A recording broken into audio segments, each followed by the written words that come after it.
So again, my name is LaQuisha. This is Diversity Chats, where we bridge the gaps of diversity and destroy ignorance before it destroys life. And we have a guest with me. And when you're ready, can you please share your name? My name is Anneli, and I live in Sweden. Sweden. Awesome. So I know Anneli for like 10 years, maybe. I met you like 9 or 10 years ago at the Dream Center where we both served in LA, and it was such an awesome season. How was that for you? It was the best time in my life, actually. Best year so far. Yeah. It's really awesome to be able to serve other people and learn how to walk like Jesus walked, like physically, and not just read about it. One of my happiest memories, like when we were there together, you know how Pastor Matthew would have us, like he would have people sing and stuff. Remember you sang, what's that band from Sweden? ABBA. The thing was, it was because I knew that week it was this team from Sweden. So I said to God, maybe he will ask someone from Sweden to sing a song. So I said to God, if he asks for that ABBA song, I will go on stage. And he did. So I went. That was so fun. I loved that so much. I'm so happy. Yeah. Some of the things that I ask my guests to are just in case like people aren't watching, but they're listening. Mm-hmm. So you shared your name and where you're from, where you are. Are you from Sweden or just there? I was born and raised in Sweden, but my parents are from Cape Verde. So I speak Creole-Portugese. Oh, where is that? Where are your parents from? I don't know that.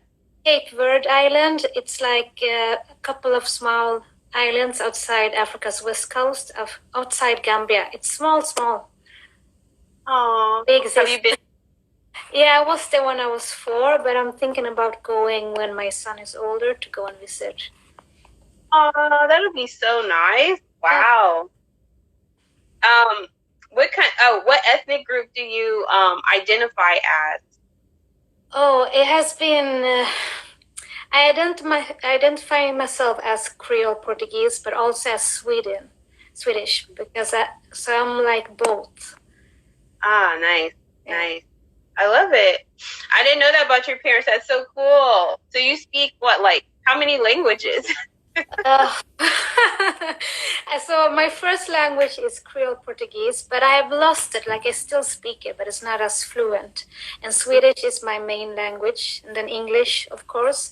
And then I understand Spanish because I speak Creole-Portuguese. So maybe 4.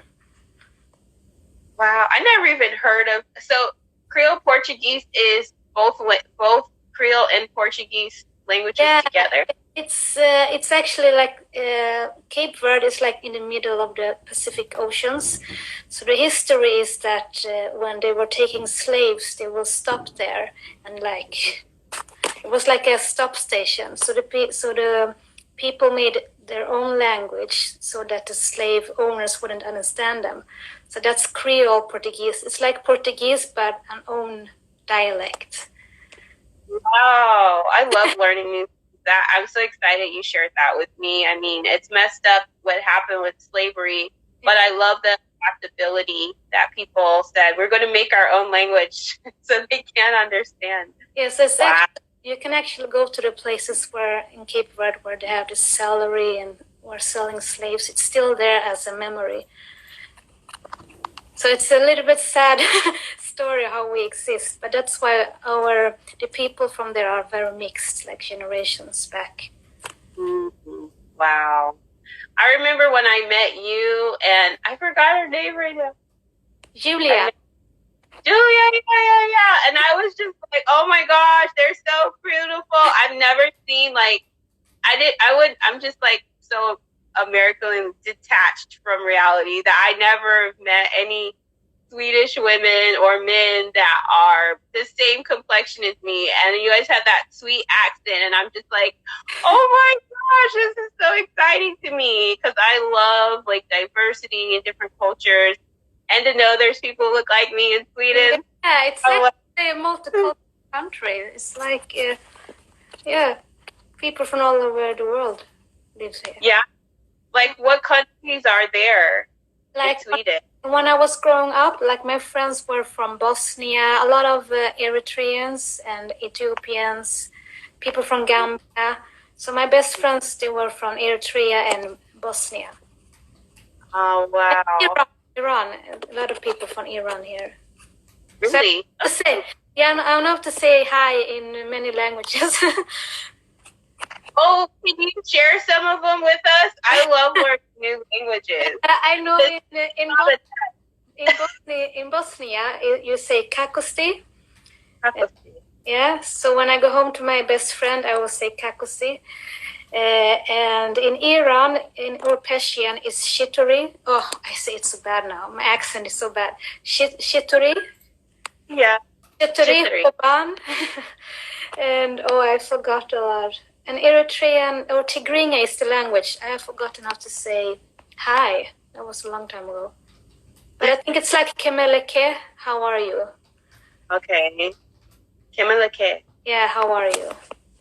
Usually they say like salam alaikum in a Muslim way. Say hi. Yeah. Yeah.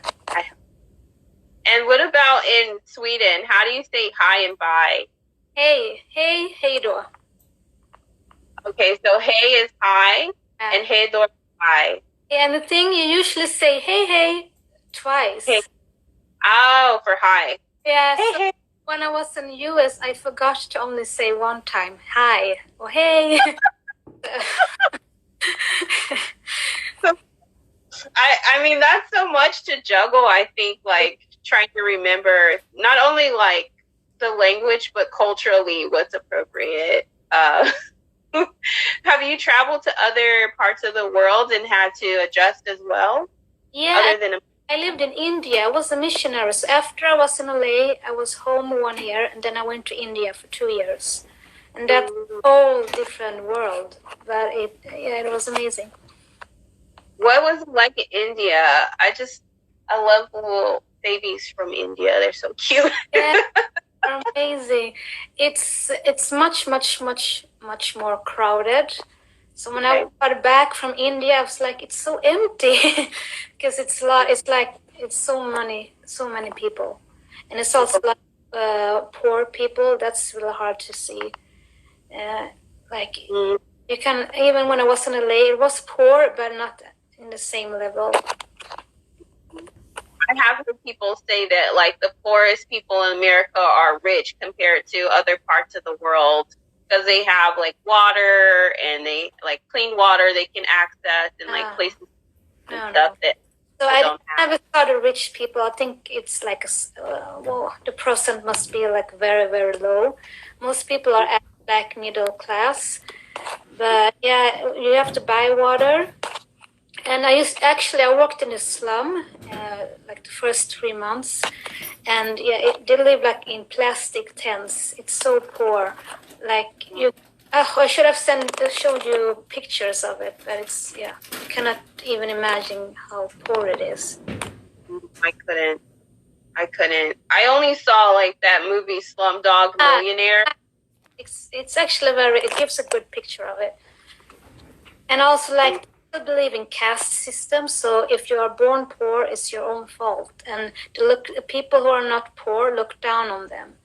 And the poor, I'm talking about the ones who live in the slum now, not the one who is average, but people live in the slum or that are begging, and people look down on them like they are nothing. That's why Mother Teresa, she worked with these people, helping them to give them a value again. Mm-hmm. Wow, that's so sad. It's a lot with the religion, because in Hinduism, I think they believe in karma, so it's their own fault. Mm-hmm. So, yeah. I did hear that like India is like one of the richest countries in the world or something, but somehow they're still. Yeah, you don't see it at all. It's very dirty, but I love India. I love the culture. Like they are very good on hospitality. You can just go to your neighbor anytime. And even poor people, they would give you tea. Even if they had nothing, they would still give what they have. So yeah, it's an amazing country, but it's a lot of also sadness when you see people struggling. And you were there 2 years? Yeah, 2 years. What mission organization did you work with? YWAM. YWAM. Oh, that sounds familiar. Yeah, Youth with Mission. It's an American. It started in America. That's probably why I heard of it. Yeah. Wow, that's so crazy. I love that you have that heart for mission. What leads you to do stuff like that? Like such sacrificing things. Yeah, but I think it's something God has like put in my heart. I think I think I'm called to. Yeah, it's my gift to be an evangelist. Like I love to reach out. So when you're walking in your gifts, it just like I didn't even do anything. Like when I was in India, I always have this picture like I'm not an evangelist because you have to be on a square preaching, and that's not just me. But then God showed me that through relationship and just being with people, that's how He uses me. And I think that is very personal. So He will use you and your gifts in a way that works for you. Mm-hmm. Because like here in Sweden, I'm used to living around different cultures. So it's not so hard for me to go to another country because that's how I was brought up. Mm-hmm. That's so cool. I love that. And one day I do want to go do some more missionary work, like other places. But that's so awesome that you were able to serve. And that was during what, like your single season, right? Where you were kind of free. Yes. So now another season, but I hope to go out like with the family. Yeah, that'll be really cool. And so you have a kiddo. How old is he? 2. Oh my goodness. Yeah. Is he? What's his temperament change? Did his behavior change when he turned 2, or is he like the same? He's actually going to turn 2 on the 12th of September. But no, I don't think so. It's more like he'll be with me all the time. But I think because he's going to, kindergarten. Uh-huh. So sometimes it's hard for him when I leave him there. But it will be fine. Yeah. And what about like with the pandemic and stuff? How are you guys affected in Sweden or your part in Sweden? Oh, they don't close things down. So in the beginning, I was very stressed because I have a child. I don't just have myself to take care of.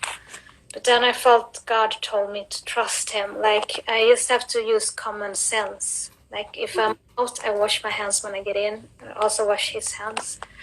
And if I'm sick, I stay home. But I don't have the strict rules like other countries have. We didn't have any lockdown or anything. So I don't know if it's good or what's the best. But people are sick. I don't know how high the percent is, but I just have to trust God and use my common sense. And not try to be afraid. Amen. Yeah. And are you all required to wear face masks? No, if you want to. But that also was a problem. Like the face masks were finished, like in the hospitals and things.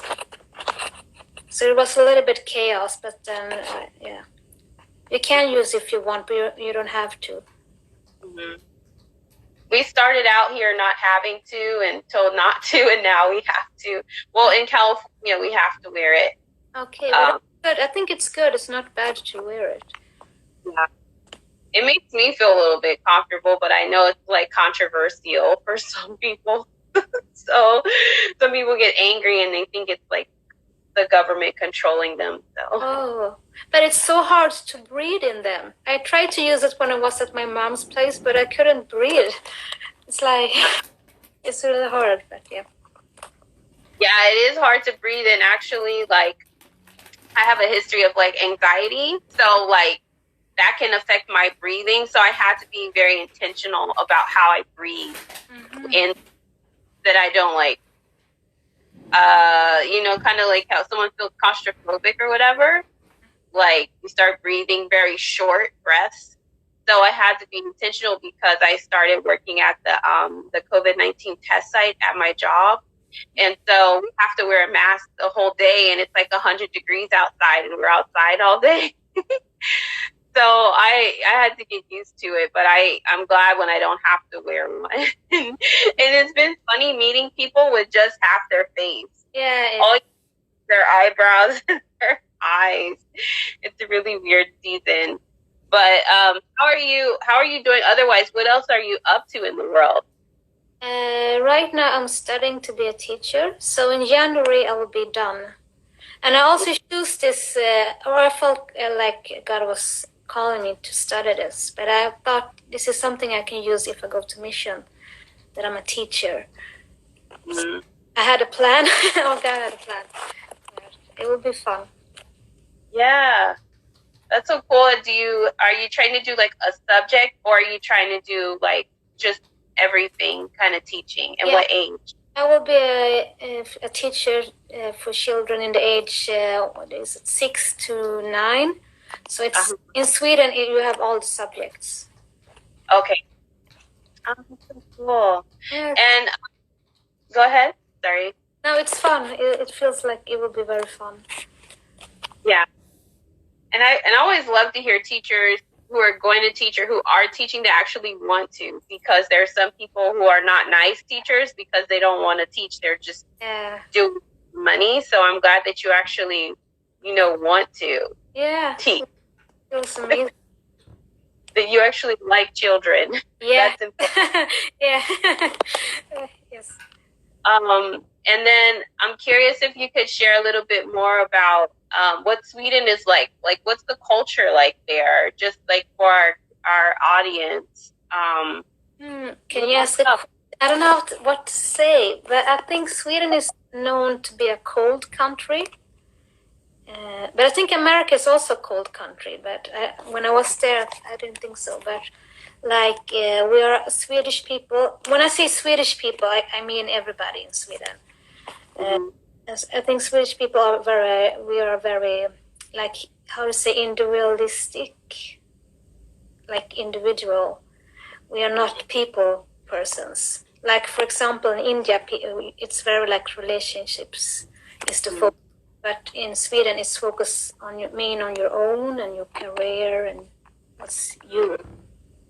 And also, like, if you're on the bus, people don't talk to you. It sounds bad, but this is how it is here.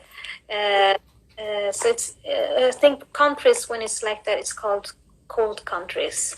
Yeah.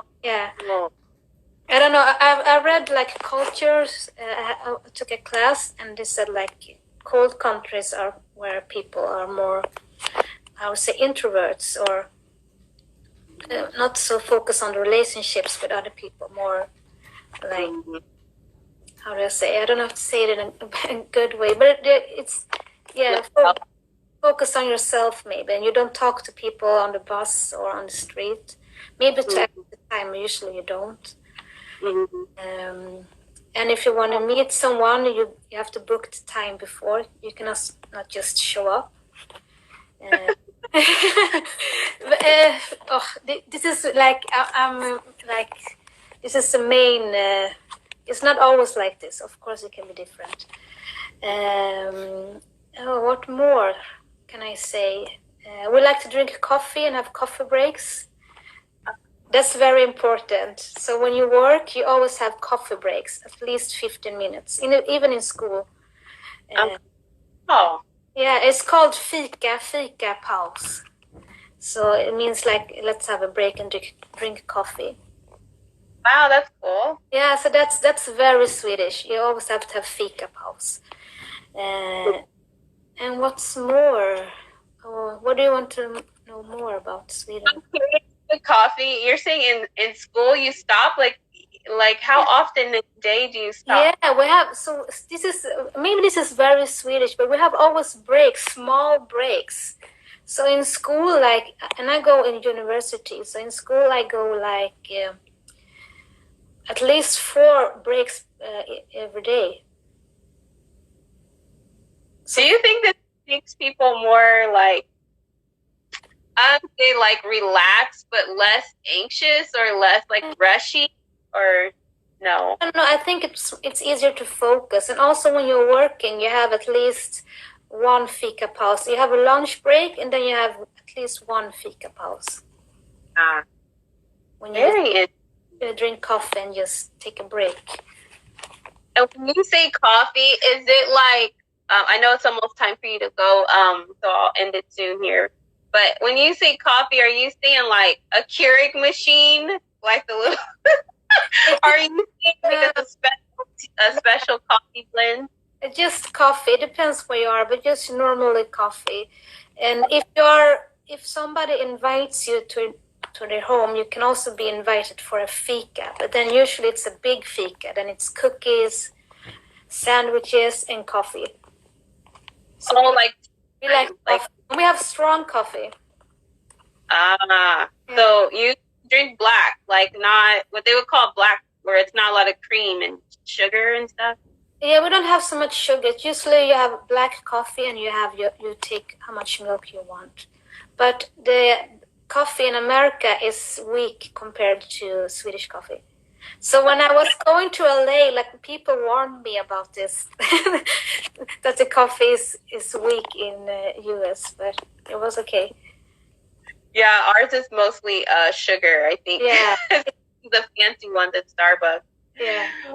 Gosh, that's so funny. I love that. Thank you for sharing with me. I don't want to get too close to your time to leave, so I'll do my closing, and then if you have anything to share, please do say it. So thank you guys for joining us today on Diversity Chats, where we bridge the gaps of diversity and destroy ignorance before it destroys another life. And thank you to my guest, Anneli, for joining me today. I appreciate your time. Is there anything else you wanted to share with us in closing? No. God bless you, I guess. God bless you too. Thank you so much. Well, have a great rest of the day. Yeah. I know it's like something in the afternoon there, so. Yeah, 2:00. So I'll talk to you later and bless you. Bye. Thank you.